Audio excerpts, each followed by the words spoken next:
So in their pure form, they are in a powder, which can vary in color from white to sort of yellow, tan, or a darker brown color.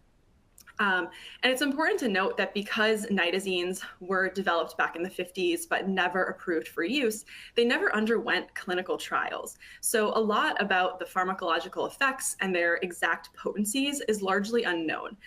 However, like other opioids, the effects tend to include pain relief and euphoria, as well as nausea, fever, and respiratory depression. Increased and repeated use can lead to dependence and organ damage, and there is a very high risk of overdose. So many of these different analogs of nitazenes can be 10, even 40 times stronger than fentanyl. I have a chart up here showing a few of the different analogs and their relative potencies to heroin and fentanyl. So you'll see that metonitazene is about similar potency to fentanyl.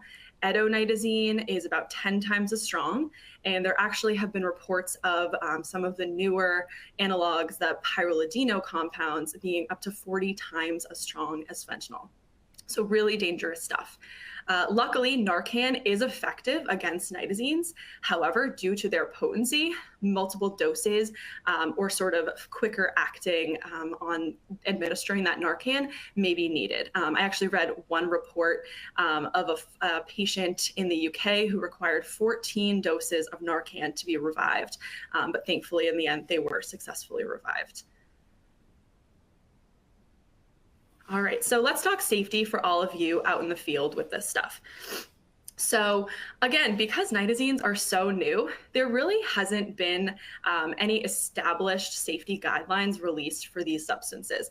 However, I will say overall, any precaution that you would take for a potential fentanyl sample, I would highly recommend taking for potential nitazene as well. It's sort of like in COVID in the early days where we just really didn't know enough about the virus and the way it spread to be able to set really great guidelines. That's kind of the point where we are with nitazenes right now. A lot more research just needs to be done. However, DHS is currently evaluating the chemical and physical properties of nitazenes and are hoping to release a report later this year to sort of give some more some guidelines in handling them and being safe. However, again, for now, I would highly recommend sort of following the same level of guidelines that you follow when handling fentanyl.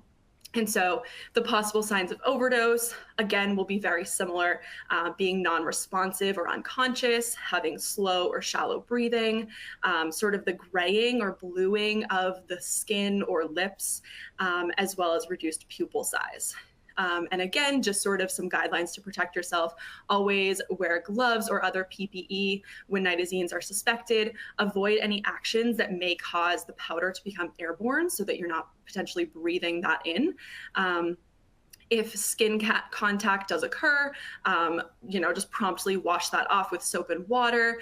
Avoid any sort of hand sanitizer, which may sort of help anything go through your skin, and avoid touching yourself, your mouth, your eyes, your nose. And if an overdose does occur, administer naloxone, but just keep in mind that multiple doses may be necessary.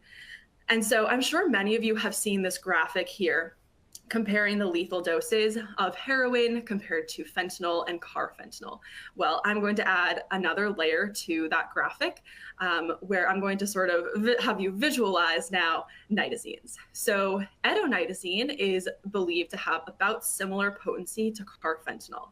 And now, again, these N-pyrrolidino compounds, N-pyrrolidino edonitazene in particular, is about 4 times as potent as carfentanil. So now just imagine this little tiny grain of carfentanil that you're seeing.